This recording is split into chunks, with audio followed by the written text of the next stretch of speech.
ಶಿವ ಪರಮಾತ್ಮ ಎಂತ ಚಾಂಡಾಲ ರೊಟ್ಟ ಎಂತ ಕೂಸು ಹುಡಿಸಿ ಬಿಟ್ಟಿಯಪ್ಪ. ಏನು ಅರಿಯದ ಪದ್ಮಾದೇವಿ ಮಗು ಜನ್ಮ ಕೊಟ್ಟು ಪುಣ್ಯ ಕೊಟ್ಟುಕೊಂಡು ಆದ್ರೆ ಈ ಮಗುವಿನ ಎತ್ತಿ ಆಡಿಸುವ ಭಾಗ್ಯ ತಾಯಿ ಬಿಡದಿಲ್ಲ. ಅಯ್ಯೋ ಆ ಚಾಂಡಾಲ ಪ್ರತಾಪನಿಗೆ ಚೂರು ಕರುಣೆ ಬಿಡಿ ಇಲ್ಲದೆ ಈ ಕೂಸು ಕೊಟ್ಟಿ ನನ್ನ ಕೈಯಲ್ಲಿ ಕತ್ತು ಹಿಚಿಕಿ ಬಾಯಂತೂ ಕಳಿಸಿಕೊಟ್ಟ. ನನಗ ನೋಡಿದ್ರೆ ಈ ಕೂಸಿನ ಕತ್ತಿ ಹಿಡಿಸಲಿಕ್ಕೆ ಮನಸ್ಸು ಬರವಲ್ದು. ಅಕಸ್ಮಾತ್ ಈ ಕೂಸು ನನ್ನ ಮಗಳ ಹೊಟ್ಟೆಯಲ್ಲಿ ಹುಟ್ಟಿದ್ರೆ ನಾನು ಇಂತ ಕೆಲಸ ಮಾಡ್ತಿದ್ರ. ನನ್ನ ಪಾಪಕ್ಕ ನಾನೇ ಮುಳ್ಳು ಚುಚ್ಕೊಳ್ಳೋದು ಬೇಡ. ಅಯ್ಯೋ ಈ ಕೂಸನ್ನು ಇಲ್ಲೇ ಸ್ವಲ್ಪ ಮುಳ್ಳಿನ ಬೇಲಿಯೊಳಗೆ ಹಾಕಿ ಹೋಗ್ತೀನಿ. ಯಾರೇ ಪುಣ್ಯಾತ್ಮರ ಕೈಯಲ್ಲಿ ಸಿಕ್ಕು ಈ ಕೂಸು ಏಕೆ ಜೋಪಾನ ಮಾಡಿರಬಾರದು.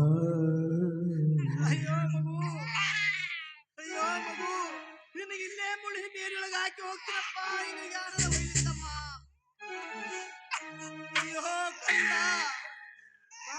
ಇಂಥ ಕಡೆ ಯಾರೋ ಬರಕಂದ್ರೆ ಪುಣ್ಯಾತ್ಮರು ಅವರು ಈ ಮಗುವಿನ ಜೋಪಾನ ಮಾಡಿ ಸ್ವಲ್ಪ ನಾನು ಇಲ್ಲೇ ಮರಿಗೆ ಹಾಕಿ ಸ್ವಲ್ಪ ಗಟ್ಟಿ ಮರಿಗೆ ನಿಲ್ಲಿಸ್ತೀನಿ.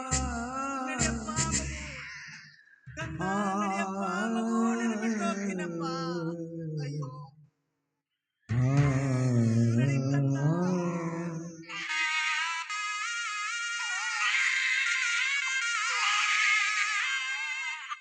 ಕಂದನೆ ಬಾಯೆಂದು ಕರೆಯುವರಿಲ್ಲ, ಮುಟ್ಟಿಸಿ ನೀ ಅಳಲು ಮಡಿಲೊಂದು ಇಲ್ಲ.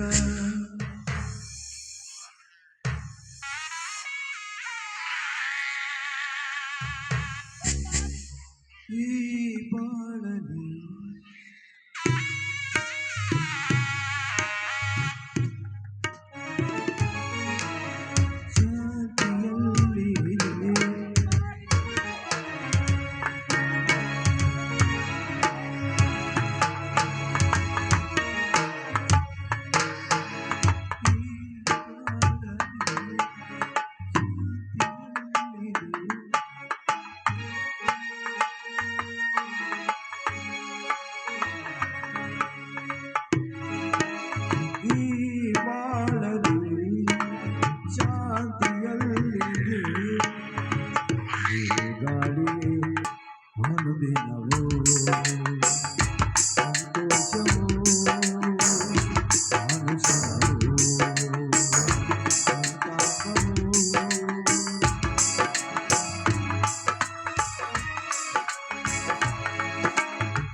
ಕೆಡಕಿನ ಪಾಠ ಕಲಿಸುವುದು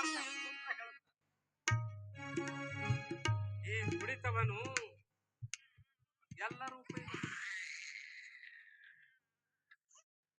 ಭೋಗಿಗಳು ಕುಡಿಯುತ್ತಾರೆ, ಯೋಗಿಗಳು ಕುಡಿತಾರೆ, ಸಾಧು ಸಂತರು ಕುಡಿಯುತ್ತಾರೆ. ಏಕೆ ಕುಡಿಯುತ್ತಾರೆ? ತಮ್ಮ ಹೃದಯದಲ್ಲಿ ಅಡಗಿರುವ ಕಲ್ಮಶ ಭಾವನೆಯನ್ನು ತೊಲಗಿಸಿ ತಮ್ಮ ಪವಿತ್ರವಾದ ಹೃದಯದಲ್ಲಿ ಆತ್ಮ ವಿಶ್ವಾಸ ಎಂಬ ಪೀಠವನ್ನು ನೆಲೆ ಊರಿಸುವುದಕ್ಕಾಗಿ. ಆದರೆ ನಾನು ಕುಡಿಯುತ್ತೇನೆ. ಏಕೆ ಕುಡಿಯುತ್ತೇನೆ? ನನ್ನ ಹೃದಯಕ್ಕೆ ಆಗಿರುವ ಪೆಟ್ಟಿನ ನೋವಿನಕ್ಕಾಗಿ ನಾನು ಕುಡಿಯುತ್ತೇನೆ. ನನ್ನ ಜೀವನಕ್ಕೆ ಆಧಾರವಾಗಿದ್ದ ಆ ನೌಕರಿ ಕಿತ್ತೊಗೆದ ಆ ಮೇಲಾಧಿಕಾರಿಗಳ ಉಪಕಾರ ಸಾಕು. ಇದು ಜೀವನದ ಜಂಜಾಟ. ಬೇಗ ಮರೆಸುವೆ ಈ ಲೋಕ, ಮರೆಸುವೆ ಈ ಲೋಕ, ಮರೆಯುವೆ ವ್ಯಾಸ, ಮರೆಯುವೆ ವ್ಯಾಸ.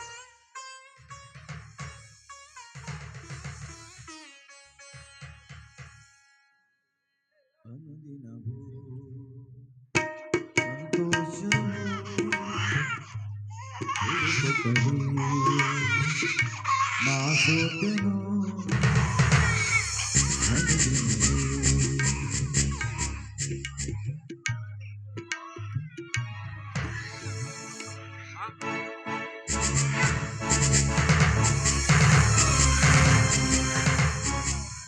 ಏನು ಅಂತೀಯ? ಇಂಥ ಕಾಡ್ಗಿಚ್ಚಿನಲ್ಲಿ ಈ ಮಗು ಅಳುತ್ತ ಬಿದ್ದಿದೆಯಲ್ಲ, ಯಾರದಿರಬಹುದು? ಯಾವ ತಾಯಿ ಜನ್ಮ ಕೊಟ್ಟು ಈ ಕೂಸನ್ನು ಬೀದಿ ಮೇಲೆ ಅತ್ತ ಮಗುವನ್ನು ಮರೆಯುವ ತಾಯಿಗಳು ಈ ಜಗತ್ತಿನ ಯಾರೋ ಬಡತನ ತಾಪತ್ರದಲ್ಲಿ ಸಿಲುಕಿ ಈ ಕೂಸನ್ನು ಜೋಪಾನ ಮಾಡದೆ ಈ ಬೀದಿ ಮೇಲೆ ಎಷ್ಟಕ್ಕೆ ಹೋಗಿರುತ್ತದೆ. ಅದೆಲ್ಲ ವಿಚಾರ ನನಗೆ ಏಕಿದೆ? ನನ್ನ ತಾಪತ್ರೆ ನನಗೆ ತೀರದಷ್ಟಿರುವಾಗ ಕೂಸಿನ ಉಸಾಬರಿ ನಾನೇಕೆ? ಶಾಂತೇಶ್, ನಿಲ್ಲು. ನಿನಗೆ ಹೃದಯ ಏನಾದರೂ ಇದೆ?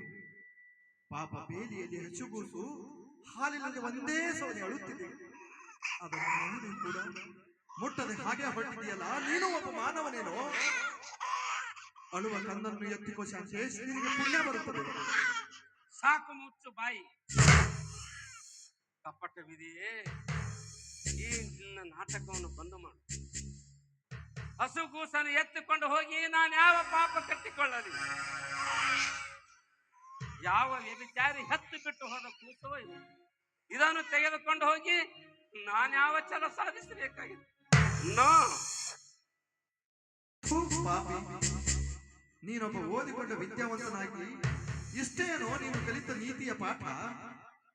ಇಂಥ ಹಸುಗೂಸನು ವ್ಯಭಿಚಾರಿ ಹೊಟ್ಟೆಯಲ್ಲಿ ಹುಟ್ಟಿತಲ್ಲ ಎಂದು ಅಸಹ್ಯ ಮಾಡ್ತೀಯೇನೋ? ನಿನ್ನ ಹೃದಯದಲ್ಲಿ ಹೊಲಸು ಆಲೋಚನೆಯನ್ನು ಕಿತ್ತಿ ಹಾಕು. ಮೊದಲು ಈ ಕೂಸನ್ನು ಎತ್ತಿಕೋ ಶಾಂತೇಶ್, ನಿನಗೆ ಆ ದೇವರು ಕೊಟ್ಟ ವರವಿದು. ಎತ್ತಿಕೋ ಇದನ್ನು.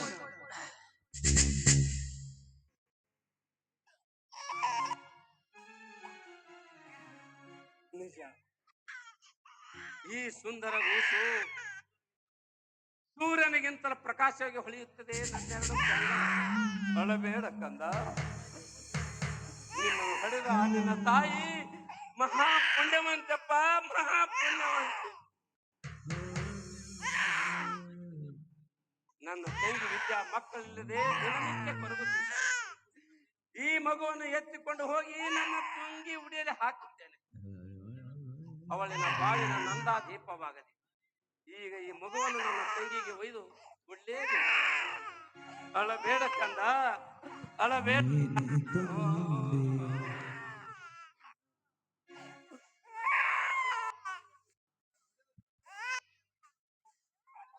ಮಗು, ನಿನ್ನನ್ನು ಹಡೆದ ನಿನ್ನ ತಾಯಿ ಮಹಾಪುಣ್ಯವಂತಿ.